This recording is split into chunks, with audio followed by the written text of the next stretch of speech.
نعمت پر احسان نہیں جتلایا. لیکن دو نعمتیں ایسی ہیں کہ اللہ نے ان پر احسان جتلایا ہے. پہلی نعمت اسلام، دین اسلام، اور دوسری نعمت نسبت رسول صلی اللہ علیہ وسلم ہے. پہلی نعمت اسلام، اس پر اللہ نے احسان جتلایا، بل اللہ یمن ان ہداکم للایمان ان کنتم صادقین. ہاں یہ تو اللہ کا احسان ہے کہ اللہ نے تمہیں ایمان کی، اسلام کی نعمت سے نوازا ہے اگر تم سچے. یہ کتنی بڑی نعمت ہے. ہم مال کو، دولت کو، اولاد کو، زندگی کو، صحت کو نعمت سمجھتے ہیں، بڑی نعمت اسی کو سمجھتے ہیں. نہیں، ان سب سے بڑی نعمت ایمان ہے، اسلام ہے جو اللہ نے مجھے اور آپ کو عطا فرمایا ہے. اس پر اللہ نے احسان جتلایا کہ میں نے تمہیں اسلام، ایمان کی نعمت دے کے تم پر احسان کیا. اور دوسری نعمت، لقد من اللہ علی المؤمنین اذ بعث فیہم رسولا من انفسہم. دوسری نعمت جب اپنے نبی کی بات آئی، جب اپنے محبوب کی بات آئی، تو اللہ نے فرمایا میں نے تم میں سے اپنے محبوب کو پیدا کر کے تم پر احسان کیا ہے. آپ سوچیں کہ یہ دو نعمتیں جن پر اللہ احسان جتلا رہے ہیں، یہ کتنی بڑی نعمتیں، اور ان نعمتوں کا حق کتنا بڑا ہوگا.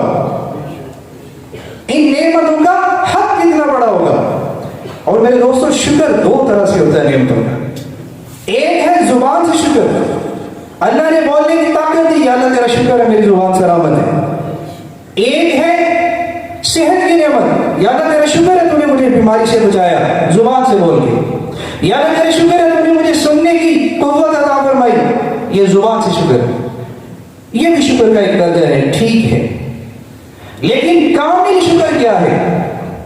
شکر کا اعلیٰ درجہ کیا ہے؟ علماء بیٹھے ہیں، آپ پوچھ سکتے ہیں. اعلیٰ درجہ یہ ہے کہ جو نعمت اللہ نے دی ہے اس نعمت کا وہ حق ادا کیجیے جو اللہ نے مانگا ہے، جو اللہ نے رکھا ہے. اللہ نے زبان والی نعمت دی، زبان سے تو کیا کیا کہ اللہ تیرا شکر ہے. شکر کا ایک درجہ ہو گیا، کامل نہیں ہوا. کامل شکر زبان کی نعمت کا تب ہوگا جب میں اپنی زبان کو اس بات سے روکوں گا جس سے اللہ نے منع کیا. آپ سمجھ رہے بات کو؟ میری آنکھ کی نعمت اللہ نے دی، اس آنکھ کی نعمت کا کامل شکر تب ہوگا جب میں اس آنکھ سے وہ دیکھوں گا جو اللہ چاہتے ہیں، جب میں اس آنکھ سے اس کو نہیں دیکھوں گا جو اللہ نہیں کرتے. اس طرح جب ہم نعمتوں کا حق ادا کریں گے تو پھر کیا ہوگا؟ اللہ تعالیٰ، یہ کامل شکر ہوگا جب نعمتوں کے حقوق کو ادا کریں. اور انسان کا جب کسی سے رشتہ قائم ہوتا ہے، تعلق قائم ہوتا ہے، اس تعلق کی بنیاد پہ ایک حق اس پہ قائم ہو جاتا ہے. مثال کے طور پہ انسان کے تعلق اس کی ماں کے ساتھ ہوتا ہے، اس کی بہن کے ساتھ ہے، اس کی بیٹی کے ساتھ ہے، اس کی بیوی کے ساتھ ہے. تو جو مقام جتنا بڑا ہوتا ہے اس کا حق بھی اتنا بڑا ہوتا ہے. یعنی جو رشتہ جتنا بڑا ہوتا ہے اس کا حق بھی اتنا ہی بڑا ہوتا ہے. اور جو حق بڑا ہوتا ہے وہ حق مقدم ہوتا ہے، اس حق کو پہلے ادا کرنا ہوتا ہے.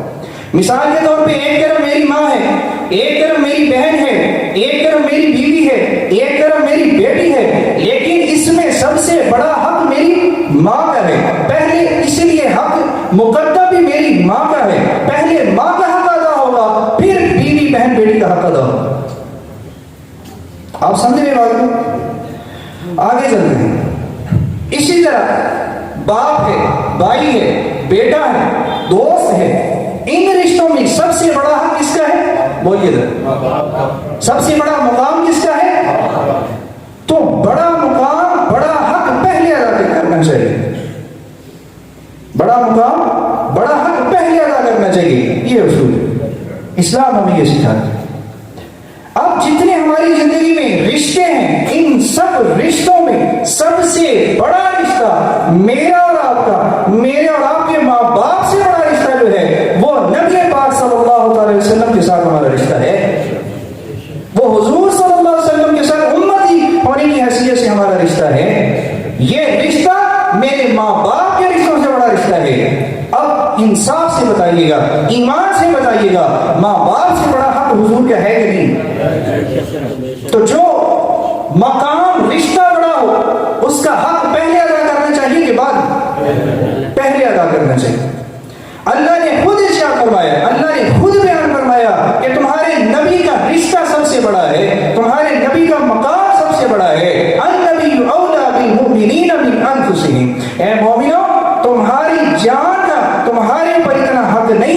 جتنا تمہارے نبی کا تمہاری زندگی پہ حق ہے.